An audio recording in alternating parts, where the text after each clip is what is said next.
இப்போ தான் நம்ம சேனலுக்கு நீங்கள் முதல் முறையாக வரீங்கன்னா தயவுசெய்து கீழே இருக்கிற ரெட் கலர் சப்ஸ்கிரைப் பட்டன் அழுத்தி சப்ஸ்கிரைப் பண்ணிக்கோங்க. கூடவே அந்த பெல் பட்டன் அழுத்தி ஆள்னு கொடுத்துக்கோங்க.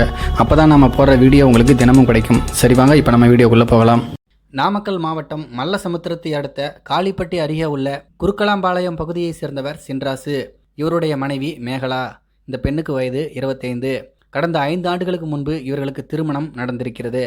இவர்களுக்கு தற்போது யாஸ்வின் என்கின்ற 3 வயது மகனும் இருக்கிறான். பட்டதாரி பெண்ணான மேகலா நேற்று மாலை 6 மணி அளவில் இயற்கை உபாதை கழிப்பதற்காக அருகில் உள்ள பாறை பகுதிக்கு சென்றார். வெகு நேரமாகியும் வீட்டுக்கு திரும்பாததால் உறவினர்கள் மற்றும் அக்கம் பக்கத்தினர் அங்கு சென்று தேடி பார்த்தனர். அப்போது தலையில் இரத்த காயங்களுடன் மேகலா அங்கு பிணமாக கிடந்தார். இதை அறிந்த ஏராளமான மக்கள் அங்கு திரண்டதால் பெரும் பரபரப்பு ஏற்பட்டது. மேலும் அந்த பெண்ணினுடைய ஆடைகளும் கிழிந்து அலங்கோலமான நிலையில் கிடந்தது. இதனால் அதிர்ச்சியடைந்த உறவினர்கள் மல்லசமுத்திரம் போலீசாருக்கு தகவல் கொடுத்தனர். உடனே நாமக்கல் எஸ்பி மகேஸ்வரன், கூடுதல் எஸ்பி ராமசாமி, டிஎஸ்பிகள் சுரேஷ்குமார், சுஜாதா மற்றும் மல்லசமுத்திரம் போலீசார் சம்பவ இடத்துக்கு விரைந்து சென்று விசாரணை நடத்தினர்.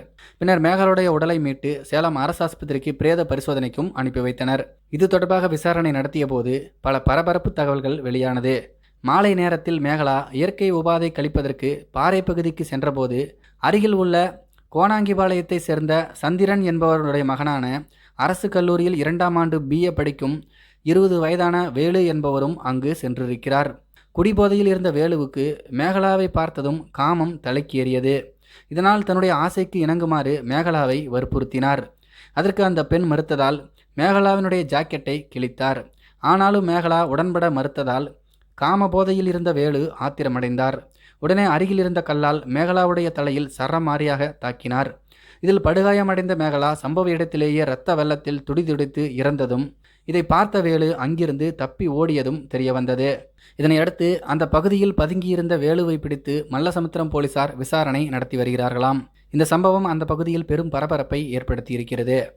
இதை பற்றி உங்களுடைய கருத்துக்கள் என்ன அப்படிங்கிறது கீழே இருக்கிற கம்பாசில் தெரியப்படுத்துங்க. மேலும் இது போன்ற வீடியோக்களை பார்க்க நம்முடைய சேனலை சப்ஸ்கிரைப் பண்ணிக்கோங்க. நன்றி, வணக்கம்.